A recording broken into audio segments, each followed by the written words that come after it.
Suit up, strap in, warm the tires, and leave on yellow. Time for the MitsuTimes podcast, presented by MitsuTimes.org, the home of the fastest Mitsubishi cars. With your host, Josh. Hey, what's going on, guys? It's another episode of the MitsuTimes podcast. Today, my guest is Mr. Justin Thomas. How are you today, sir? Doing great. Good to be here. So Justin has a pretty unique car, an FTO. Not a lot of people are familiar with it, at least in the States. Justin, I mean, it's a super cool car because, I mean, it's kind of styled like the Eclipse, but it's kind of like the little brother, right? It is, although it's based off the Galant chassis, if I'm not mistaken. I think half of it may be Evo 3 and the other half may be Galant. It's some type of abomination like that. Well, Justin, is the FTO your first, step into the Mitsubishi world? No, I've actually been a pretty big fan of Mitsubishi. I've had about 5 of them or so, a few Eclipses, nice. Talons, Stealths. I've always wanted a 3000 GT. It just seemed like any time a good one came up, money was either an issue, time was an issue. It's always something. So I've never really been able to get my hands on, like the big boy version, the VR4. Everything's always been NA for me. And it seems like it stayed that way here with the FTO as well. Okay. I actually, I always, every time I see a picture of the FTO, I just think like, man, that's such a beautiful car. But yeah, I could see how you kind of talking about stepping up all the way to the 3000 GT, the biggest and baddest. Yeah, that was always what I wanted. Just never seemed to happen. A few years back, right during the early days of COVID, I had a chance to grab a Dodge Stealth, which I've had 2 of those. Ended up getting that from the Mecum auction. 28,000 miles out of West Virginia. I mean, it was great, but man, it's just not the same. It just didn't hit the right buttons. And I've had a few Talons, same thing. NA cars, it's not the same. When you want the GST, you want the GSX. Preferably the GSX. It's always eluded me. I can understand that. So, Justin, tell us a little bit about the setup on the car as it sits now. Well, it's nearly all suspension modded for sure. The hard part is that when I bought this car, it wasn't necessarily the FTO that I wanted. This is the GR model, so it's about 170. When it was born, probably way less now. On the dyno, it's non-Myvec, so which is your Mitsubishi version of VTEC. So I've really spent a lot of time working on chassis reinforcement. We've got some coilovers, of course. Everyone's favorite wheel, the RPF1. Yeah. I went with some very sticky Bridgestone RE71 RSs. It seems to be the tire of choice when you need a little bit of street time, and then on top of that, some track time. Squeezed on some 245 4017s, just about as wide as you can physically get on an FTO. Of course, like I said earlier, the rear portion of this car does use a lot of Evo 3 components. So I've got some aluminum Evo 3 lower control arms, monster sway bar to help with that rear rotation. Coming out of some of these corners. I mean, it's a front wheel drive car, so. There's a ton of understeer, but the sway bars, the end leaks, they really helped out, getting the car to do some of the things that I wanted to do, especially because I've driven nothing but, Corvettes and F bodies for the last decade or so, in between some of these Mitsubishis, and, getting this car to perform in a similar fashion has been quite difficult. In the last 2 years that I've been autocrossing it. So, but recently I've kind of been on a rare part kick, scouring Bai and Joust, to try to grab as many, period correct parts for this FTO as I possibly can. It's just, it's kind of sad, that as Americans, we have to wait 25 years for these cars to come in. And by the time they do come in, if it's not your Skyline, if it's not your Evo, if it's not something, big name JDM car, we're 20 years late to the party. So, anybody that was making aftermarket parts for this is essentially gone. Right. How hard is it to, if you need just common things to be able to go to AutoZone and pick it up? Nearly impossible. Yeah. Wow. You going to AutoZone. I think I've been able to find a thermostat gasket, perhaps, some O-rings that are, miscellaneous use. I've been able to get some of those, but for the most part, everything I order is either Australia, New Zealand, the United Kingdom for anything that's used. Very rarely do I go to Japan. It just seems like shipping from there is far more, expensive than going through Australia or New Zealand, which is very odd to me. But yeah, that is strange. Well, Justin, you talked about how it's difficult to find the parts and, especially the maybe the performance stuff that you're looking for. So what is it that drew you to the FTO platform? I think with it's most people's cars that they've seen on Gran Turismo 1. I'm really no exception to that. By the time Gran Turismo was out on the PlayStation, I believe that is sometime late 1997, early 1998. I was finally getting into cars. My dad's been a pretty big car guy his whole entire life, Volkswagens, and at the time was driving a SN95 Mustang GT. I wasn't really into racing simulator. I was really into Ridge Racer back then, which is the Americans' first introduction into drifting. So very, very, very arcade-like racing. I play the heck out of that game. And at a certain point, my older brother and my dad are like, all right, the music is super annoying. Like you got to try, you got to try this game. It's called Gran Turismo. It's more of a driving simulator. So 8-year-old me is like, okay, whatever, I'll play it. First, of course, there's Ford wasn't a part of Gran Turismo in the initial Gran Turismo. That would be Gran Turismo 2. So my thought was, okay, I'll just drive a Mustang. That's what my dad drives. Well, not in the game. So it's kind of coincidence that I actually just clicked on Mitsubishi and used my dad's credits to buy a GTO in that car. And of course, I knew nothing about cars. So the first thing I did was put a stage 4 turbo and, did no brake update, no brakes. No tire updates, no weight reduction, no trans modification. So, just driving that thing was nearly impossible in that game. So it went until a little bit later. My dad finally won the FTO Le Mans version, or I'm pretty sure they call it the FTO LM edition in the car.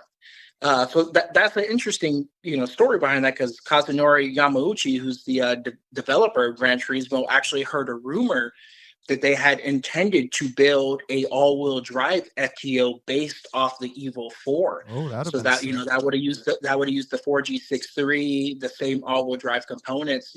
Basically just a smaller version of the GTO. Of course, they never ended up building it, but Kazunori put it into the game.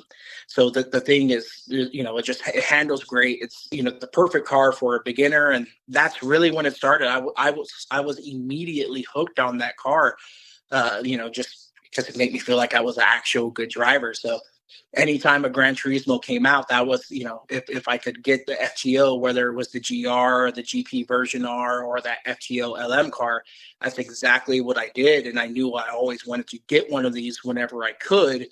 It's just, it's just that 25-year rule. It really got to me. Well, speaking of that rule, why don't you tell us a little bit about how you got your hands on this and what it was like when you picked it up? So we, I like I said, I've been racing Corvettes. I actually had won my autocross class, which is STU, which is Street Touring Ultra, and a C4 Corvette.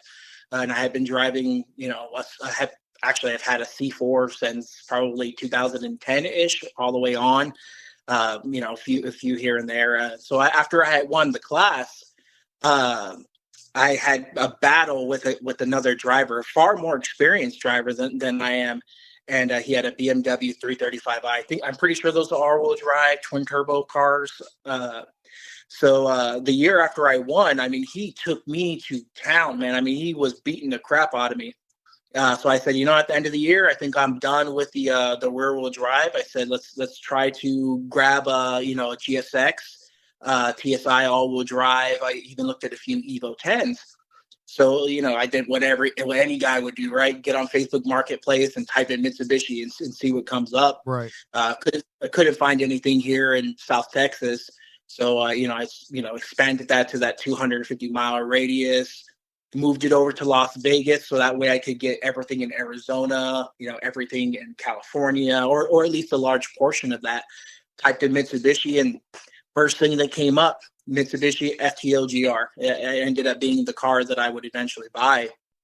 At that point, I was like, you know what? I'm not going to get a GR. It's not my VEC. I can't do it. It's got to be a GPX. It's got to have at least my VEC for me to get it in a manual transmission. So started scouring the whole entire country, found a few. Each one of them had major issues. FTOs are really, really bad with roof rust, and they rust from the inside. Oh, wow. Yeah, they use a glue that they glue across the headliner that traps a ton of moisture, and it actually rusts the car from the inside. So you can repair it from the outside all you want, but if you don't remove that glue, it's just going to come right back. So found a few of them in Florida that had that issue. Found another in Tennessee, and at the same time, my wife is like, you know what? I think I want to start autocrossing with you. And so manual transmissions were out of the equation for me. So it had to end up being the FTO GR in Arizona. And of course, I don't know if you've ever been to Texas, but going from San Antonio to El Paso, I mean, that's a heck of a drive. I mean, that took us, 6.5, almost 7 hours to get out of Texas. I mean, that was a brutal drive. Of course, thankfully you kind of just blow through New Mexico, into Tucson, and I ended up picking up this car in Arizona. Great car, all stock, had all the documents, all the paperwork, which is one thing I was really worried about, making sure this car was able to be titled in Texas. It's been an awesome car. It's just, man, that drive to Arizona was pretty rough. For sure. I think I've driven across Texas twice, down to El Paso, Fort Bliss. It's a day's drive just across Texas. Oh yeah, just to get out of Texas. Yep, that's always the hard part. So, what was the condition like when you initially picked this car up? I'd probably say it's probably about a 6 out of 10. I mean, all the body panels were there. I had a few dings and dents. One rust blister on the outside of the trunk. Thankfully, it didn't look like it penetrated through. But for the most part, it was all there. I mean, few, one or two rips in the seats, just from on the side bolsters from people getting out. Turn signal was a little loose because I guess you get so used to kind of hitting, the wipers and the turn signals are swapped in a right hand drive car. So I guess the previous owner may have just kind of hit it a little hard, but for the most part in fairly good shape. We put it on the trailer, drove and trailered it back here to Texas. Immediately I was ready to go with this car. Started driving it right away. This episode of the MitsuTimes podcast is brought to you by 3SX Performance. Since 1999, 3SX Performance has been the world's premier source for everything Mitsubishi 3000 GT, GTO, and Dodge Stealth. They have proven what they sell by building and tuning their 3SX cars in-house, which at one time held the world record in drag racing for the NA and TT, both front-wheel drive and all-wheel drive. Check out their products and services at 3sx.com. Well, when you first picked this car up, you already knew that you were going to do, at least some sort of racing with it. Was there any goals in mind when you first picked it up? Yeah, because it was a GR and it was automatic, I assumed that my wife and I would autocross it together for a year or two, and then maybe my wife would probably get a little tired of autocross, or she would drive the Stealth, which was another plan that we had. She would drive the Stealth, I would autocross the FTO, and at some point I assumed I would sell it to move on to the GPBR. Just so I could have the LSD, I could have the MyVec, I could have the upgraded control arms and, the better ECUs. But of course, life gets in the way. Me and my wife found out that we were going to be expecting parents. So her autocrossing with me, went out the window just as soon as we decided that we were going to start doing it together. And after I already had purchased the car, and of course, with the baby on the way, buying another FTO, or even another car in general, doesn't seem like such a bright idea. So while I really, really enjoyed and liked my FTO GR when I first bought it, I really had to learn how to love it and live with it after we found out that our first child was going to be born. Yeah. Probably not a lot of room in those back seats, huh? Definitely not. Well, you talked a lot about doing some autocross. Why don't you tell us about the types of racing and maybe some of the events that you like to go to? So currently, I'm really just with SASCA, which is the San Antonio Sports Car Association, and Spokes, which would be the Austin SCCA chapter for autocross. Of course, I do that here in San Antonio and Austin. I really, really want to get into a bit more track sprints here at our local course, which is Harris Hill, and that would be in San Marcos, Texas. But really, the ultimate goal is to try to get into grid life with this car. Maybe when my son's a bit older and the traveling is not so hard on the body. But that's really kind of where I would like to end up with this car. Okay. Well, Justin, let's talk about your goals for the upcoming season. I mean, you got to be. I think I've seen some teasers about some upgrade parts you got going on, and you probably got some big aspirations for 2025. Oh yeah. So I went really, really big with this. I actually decided that I was going to do a twin turbo swap from a Legnum VR4. Wow. So that's going to be the 6A13 twin turbo. I ended up buying a LSD transmission to go with it. So the displacement's going to go up from 2 liters to 2.5 liters. But I mean, there's going to be a nearly double horsepower increase from the 6A12. Wow. At the time, me and a buddy, a fellow FTO owner that's based out of Austin, we had decided to go ahead and order a pallet from the United Kingdom.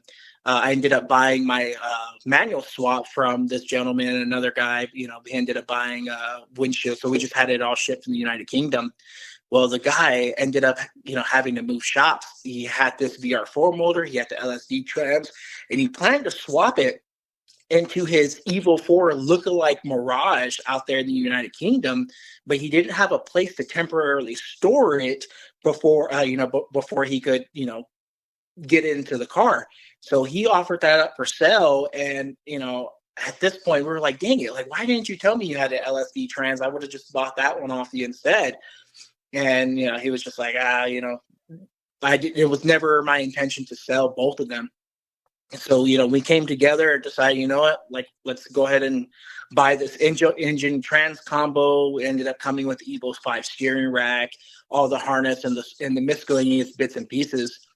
So, of course, that takes about a month and a half to get here from the United Kingdom.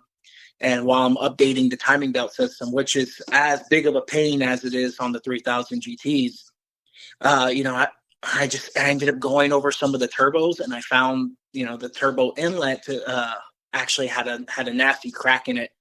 And of course, at that point, I kind of went insane here. We ended up going with some Mamba turbos. They're still TD03s, but the housing is billet and upgraded, I believe. We grabbed some STI injectors just to, keep the cost down a bit. And then, of course, we ended up going Haltech 2500 ECU for, 2500. And I mean, it's crazy because that ECU is more expensive than half the FTOs for sale in the United Kingdom. So I ended up doing a dual channel wideband to go with that as well. RPW intercooler and radiators, all that is from Australia. Of course, some HKS blow-off valve just for the good old bells and whistles there. And a few other pieces like a vented carbon hood, just to get some of that heat out of there. Of course, that motor wasn't necessarily, supposed to be in this car. So, I'm hoping I can get away with it. But fundamentally, it's the same design as the 12, just the deck is a bit higher. Okay. Well, that'll be really exciting to see. Oh yeah, I'm super stoked. So Justin, you talked about some big life changes and possibly not having the use of the FTO, but you found a way to keep it around. What is it about this car that keeps you motivated to want to keep racing it and put some more money into it? This is going to sound a bit bad. My motivation is a bit narcissistic at this point.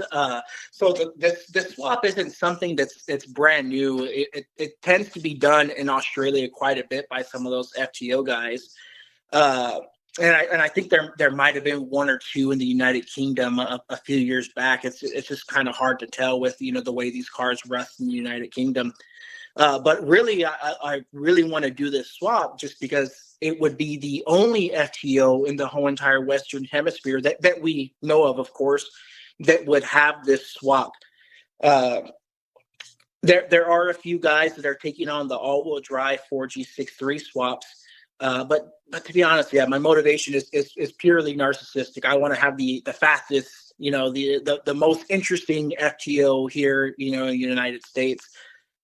Secondary motivation is kind of to keep Mitsubishi's name alive, for future generations. It's kind of hard to look at Mitsubishi now, with their current lineup and their kind of boring Outlanders and Eclipse Crosses, and then to remember what they were like in the 90s when you had the Galant VR4, you had the Eclipse and its sibling cars, the Stealth and the 3000 GT. Heck, I mean, I think there was even the RVR, which was like a minivan that had the Evo drivetrain in it. Yeah. So I mean, I'd say that's secondary to wanting to be the fastest FTO, but it's something I definitely do think about. I think that's perfectly acceptable. So, Justin, you think looking back on it, when you first picked this car up, if you could go back then and do this build all over again, you would do it exactly the same, or are there some things that you might change?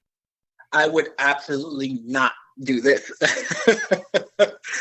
So of course, the hardest thing about doing this swap is trying to get all the information that you possibly can to make this as easy and cost effective as possible. Problem is that most people aren't using forums anymore.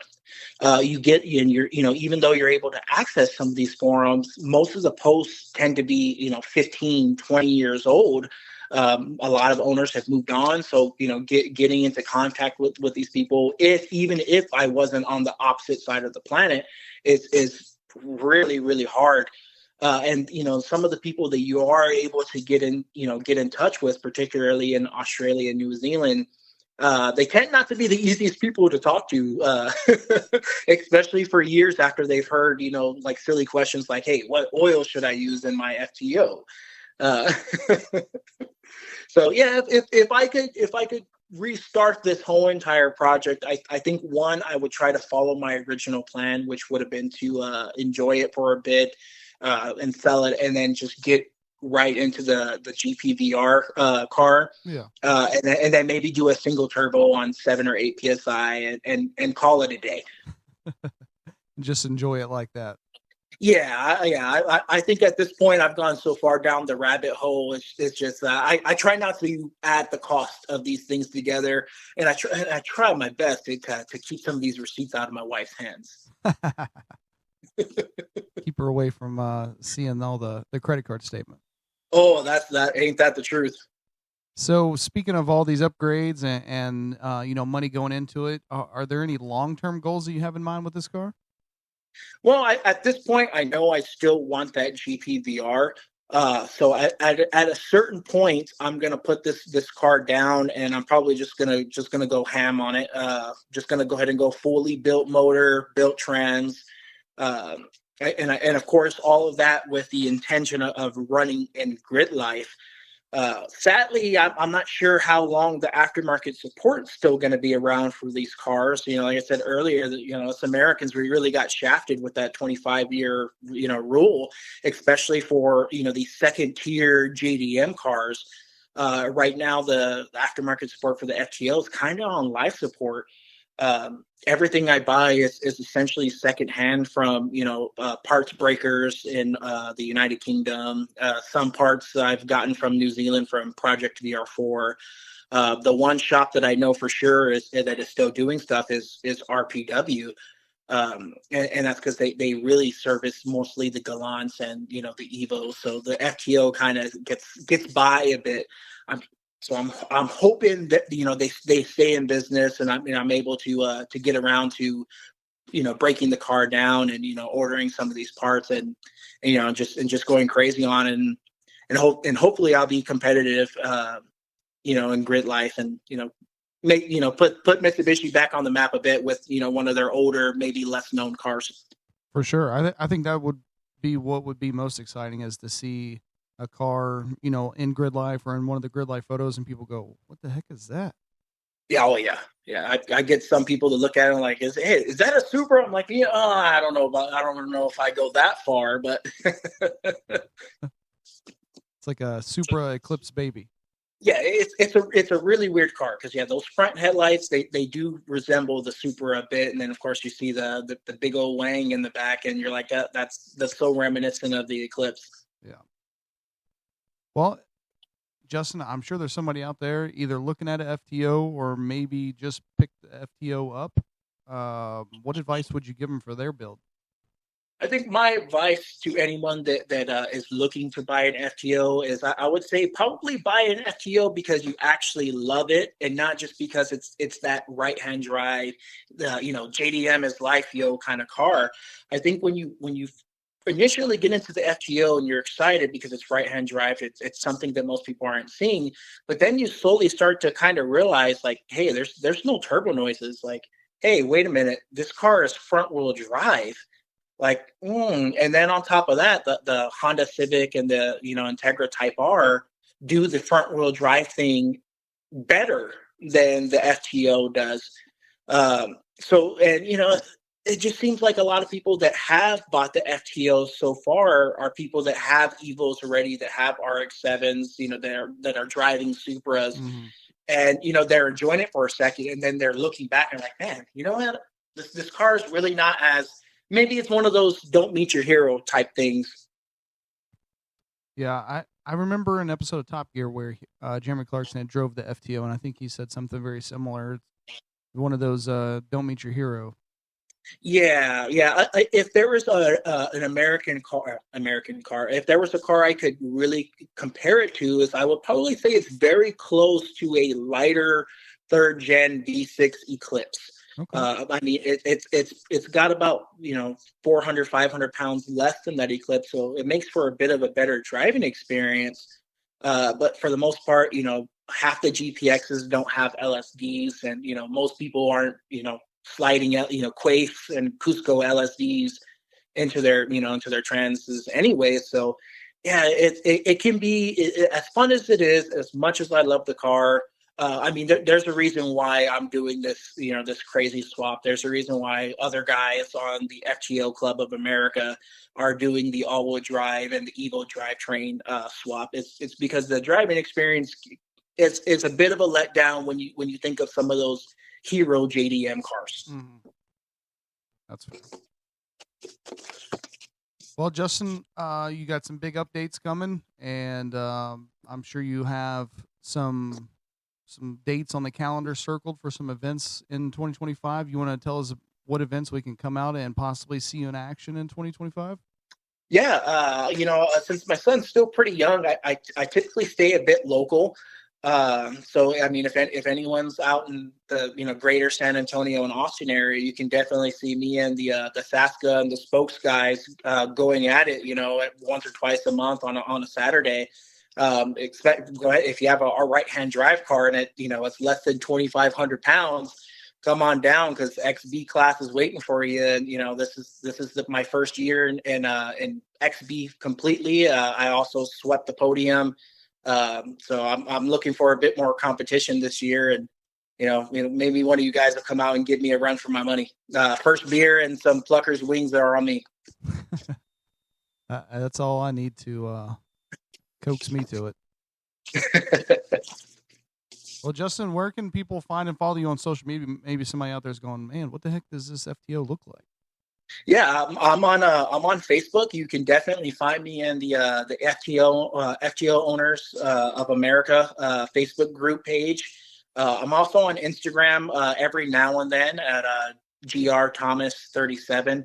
I do post most of my autocross exploits on there.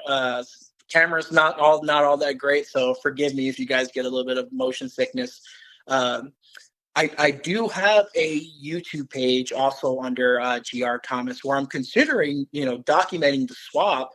But I'm not that pleasant to look at, nor do I have the camera equipment to make it a very pleasurable viewing experience. So I'm still on on the fence about doing that. But I think a lot of some people would get a lot of joy out of seeing something a bit new and a bit fresh.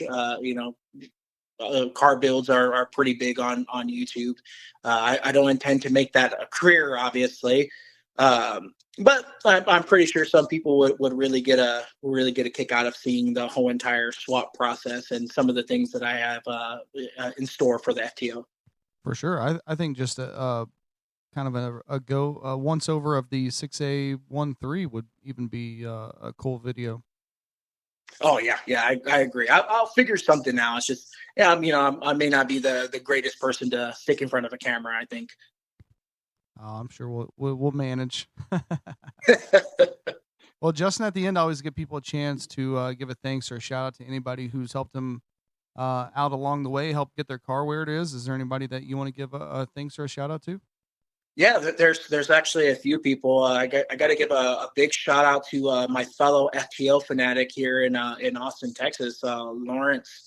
I mean, he's been a wealth of information. He's been a great friend. I would probably say one of my better friends that I've had the pleasure of getting to know over the last 2 years of owning the FTO, and it's always great that he lives close by. Another shout out I got to give to Miguel Rivera, who's the creator of the FTO Owners in America. I got to give him a shout out for bringing all of us together, and we're able to kind of share that knowledge and and some of the things we're doing. The last one's gotta be to my best friend Johnny Moreno. He took the drive out there to Arizona with me. 16 hours going and coming. We brought the car back, and he's the main guy helping me get this swap done, and making sure I don't blow this thing up before I even get a chance to drive it. You always need somebody like that. Always do.